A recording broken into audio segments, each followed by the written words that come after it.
It's kind of staggering when you really stop and think about it. The sheer volume of digital stuff we're all creating and consuming Oh, now. absolutely. Streaming, photos, games. I mean, the demand is just, well, it's going through the roof. Yeah, And, while the Web 2 setup, the current internet, has mostly kept up, you can definitely feel the strain sometimes, can't you? you really can. Especially, like you say, with storage or heavy AI tasks, or even just smooth video streaming. Exactly. Buffering. Ugh. And sure, you see these huge growth numbers for cloud storage, which sounds impressive. It does on the surface. But okay, let's unpack that a bit because that growth also throws up some pretty serious questions, doesn't it? It really does. Like, how secure is all that data piled up in one place? Right. And who actually owns it? Is it really yours? And what if one of those massive data centers just goes offline?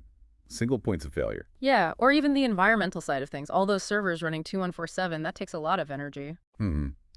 It's this constant tension, isn't it? Our massive appetite for digital everything versus the limits, and frankly, the worries about these big centralized systems. Totally. The growth is there, but so are the user anxieties, like you said. Control, reliability, impact. Yeah, people are definitely thinking more about who holds their data and how it's being used.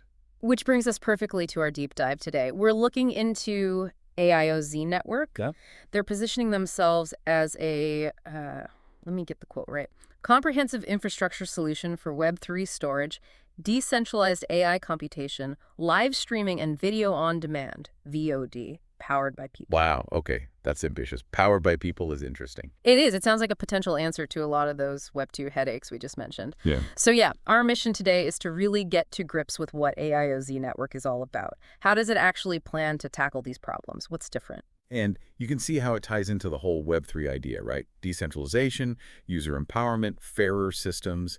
AIOZ seems to be aiming squarely at the infrastructure level for those core internet needs. Absolutely. So to really understand it, we need to look at the building blocks. Makes sense. First, there's their blockchain. It's got this interesting hybrid thing going on EVM, so Ethereum compatible, but also built with Cosmos tech. Ah, okay.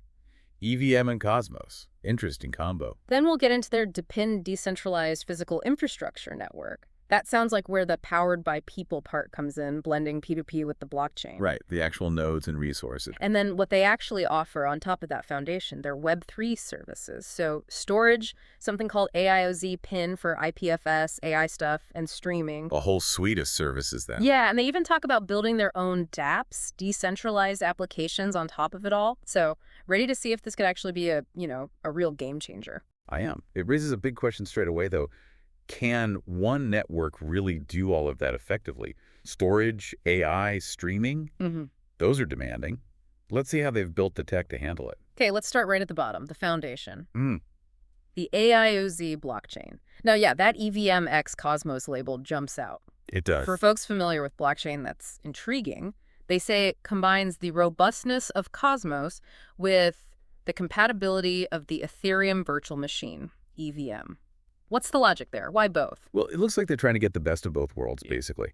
Cosmos is known for being pretty robust, scalable, and especially for its ability to let different blockchains talk to each other. That's the IBC, Inter-Blockchain Communication Protocol. Right, interoperability. Exactly. And they mentioned Tendermint Core, which is a big part of that Cosmos robustness. It's known for being fast and handling faults well. Gives it a solid base. Okay, yeah. They specifically call out Tendermint Core and this delegated proof-of-stake system, DBFT they call it. They claim it allows for high transaction throughput, speed, and scalability with minimal fees. And that's huge for dApps, right? Absolutely. High gas fees and slow transactions on some chains have been a massive barrier. So fast and cheap is a big selling point. Definitely. And then the EVM compatibility side. Well, that's about tapping into the huge existing Ethereum developer community.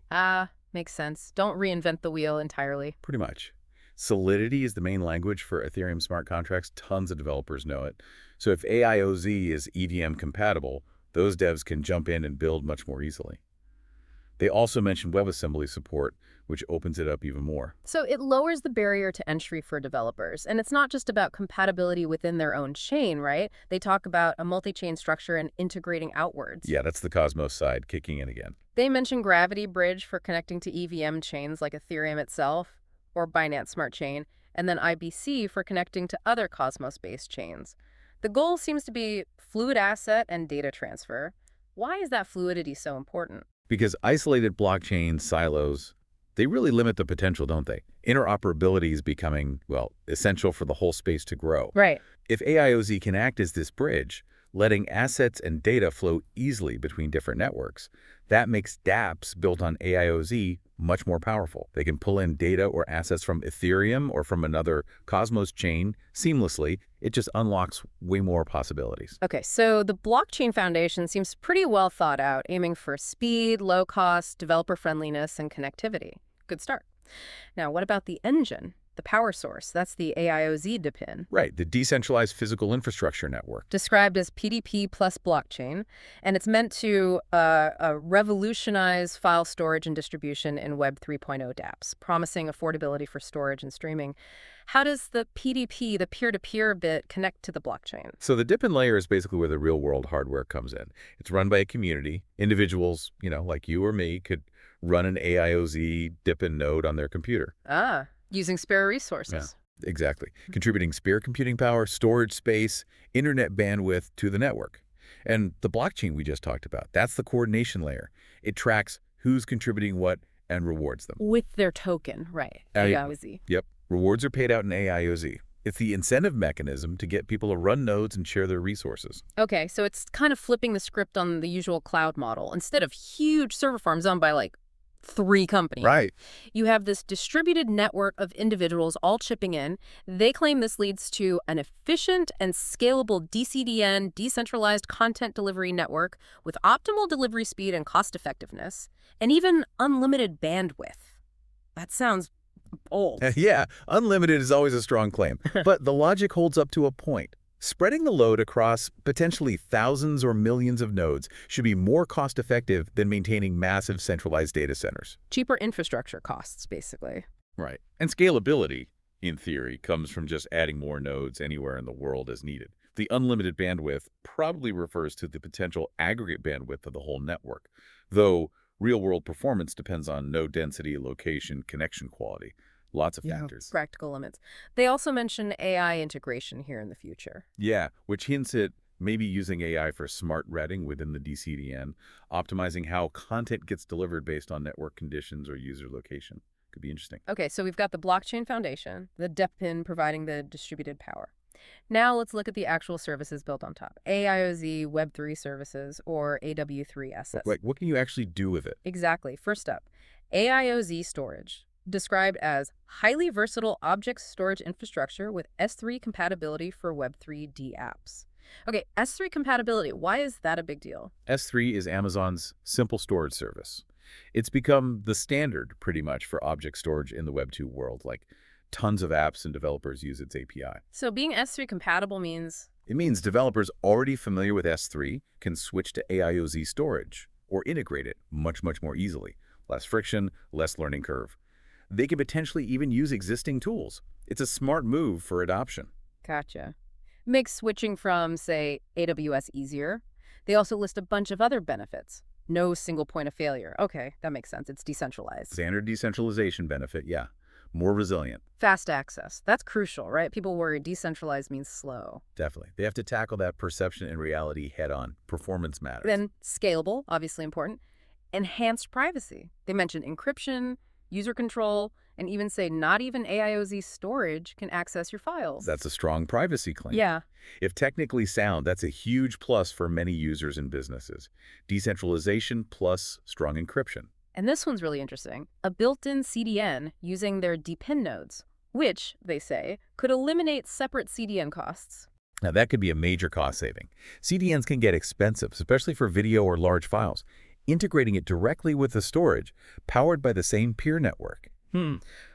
That's a potentially very compelling package. So, quite a list of advantages they're claiming there. And to show who it's for, they list use cases like media, e-commerce, dApps, blockchain projects, healthcare data, startups, even other cloud providers.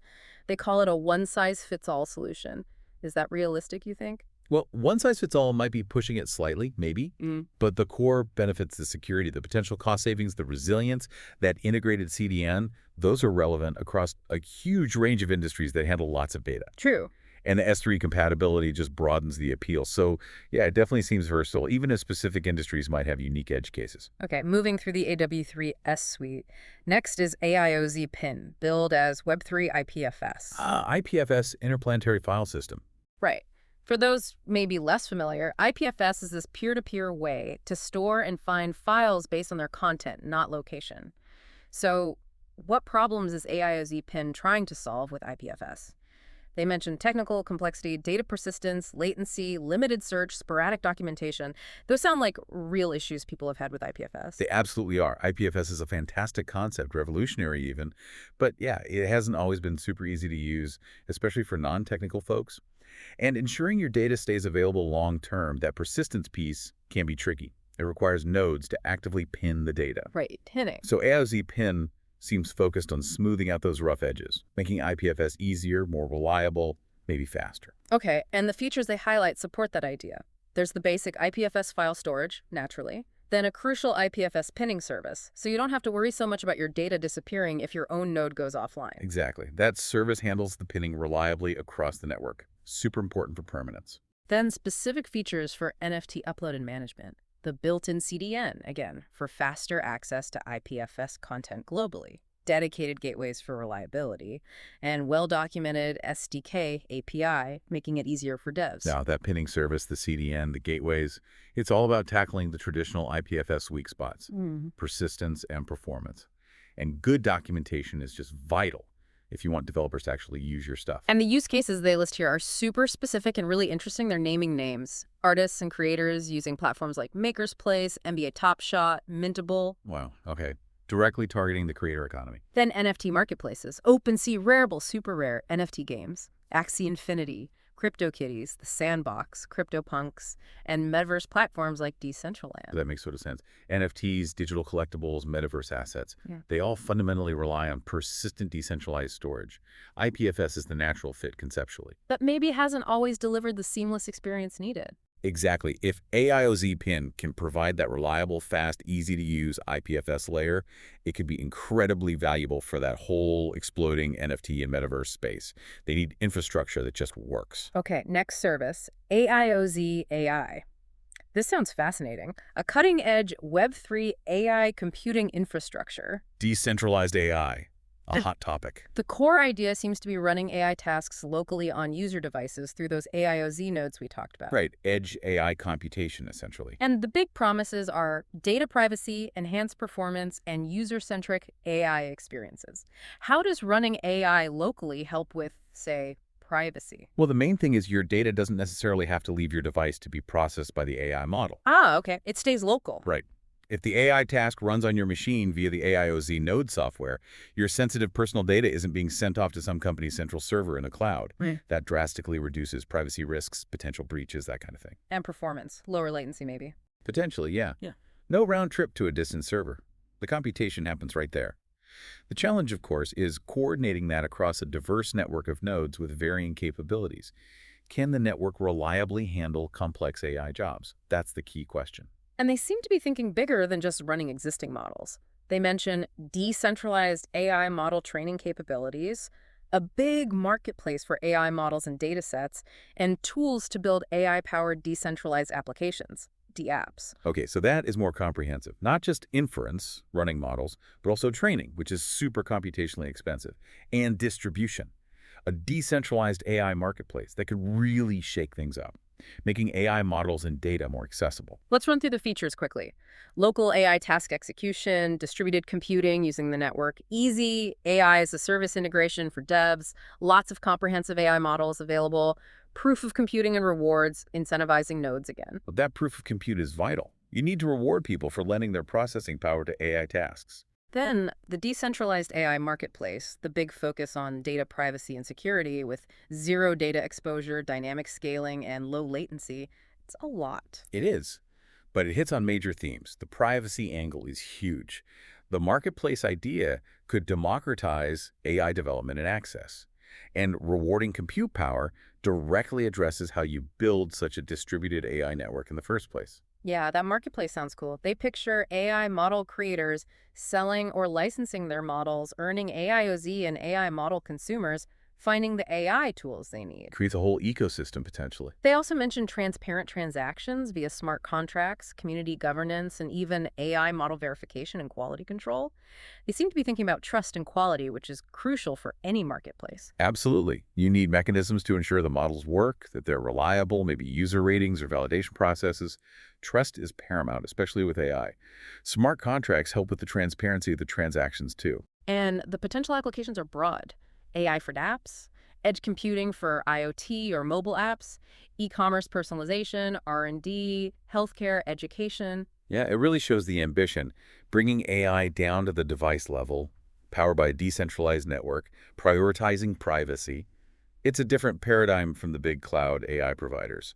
Huge potential if they can pull it off. Okay, final service in the suite, AIOZ Stream, Web3 streaming. Right. Video. They set the stage by talking about, the giant video platforms today and the issues creators often have opaque distribution, platforms taking a massive cut of the revenue. Oh yeah, that's a constant refrain from creators, Yeah. feeling like they don't get a fair shake or have enough control on the big platforms. So AIOZ Stream aims to be a foundational infrastructure for decentralized video streaming, helping businesses deliver video, but also enabling Web3 alternatives to the Web2 revenue model. So disrupting YouTube, Twitch, etc., potentially. Or at least offering a fundamentally different infrastructure for anyone wanting to build a streaming service. More transparent, maybe fairer payouts, more creator control. That's the promise of Web3 streaming. And the features listed seem practical. Basic infrastructure for video streaming, hosting, transcoding, analytics, the works, support for standard protocols like HLS and MPEG-, which is important for compatibility. Crucial. Got to work with existing players and devices. Their built-in CDN pops up again, leveraging the DePIN for fast, resilient delivery, seamless integration via APIs and SDKs for developers, wide device compatibility, and again, being cost-effective because it uses their P2P network. That built-in CDN really is a recurring theme, isn't it? It seems central to making their storage and streaming competitive on both cost and performance compared to traditional setups where you pay separately for storage and CDN. Definitely seems like a core pillar. And again, the use cases are super broad. Existing streaming platforms, media companies, e-learning, webinars, OTT services, gaming esports, enterprise video, even telcos. They're really aiming to be the pipes, the underlying infrastructure, for a huge chunk of future online video, offering that decentralized alternative. Success will hinge on quality, reliability, cost, and whether those Web3 benefits are compelling enough. Now, one last piece. To kind of prove all this works, AIOZ says they're building their own native dApps. Eating their own dog food, so to speak. Exactly. The idea is to show that their blockchain, their DePIN, their AI services, that it all actually functions well in real applications. It's a proof of concept, but also like a confidence statement. That's a really strong signal. If they build successful dApps on their own tech, it demonstrates the capabilities far better than just documentation. It shows other developers, look, it works, and here's how. Yeah, they stress that dual benefit, actually providing useful apps for people and showing other devs that building on AIOZ is easy, affordable, safe, and economically viable, leading by example. It really helps bootstrap the ecosystem. Developers can look at the native dApps, see how they're built, maybe even fork the code. It lowers the barrier to entry for others wanting to build. They say more info on these native dApps is coming. So yeah, something to watch. Seeing what they actually build will be telling. Absolutely. The adoption and success of those first-party apps will be a key metric for the whole network's progress. And finally, for anyone listening whose interest is piqued, they point to their community channels, Telegram, Medium, Twitter, and the main website, AIOZ.network. Good pointers. Getting involved in the community is usually the best way to get questions answered and stay up to date. So, okay, let's try and wrap this up. We've covered a lot of ground with AIOZ Network. It's this really comprehensive vision for Web3 infrastructure. Yeah, from the hybrid blockchain combining EVM and Cosmos. To the peer-to-peer DePIN network powering it all. And that whole suite of services on top.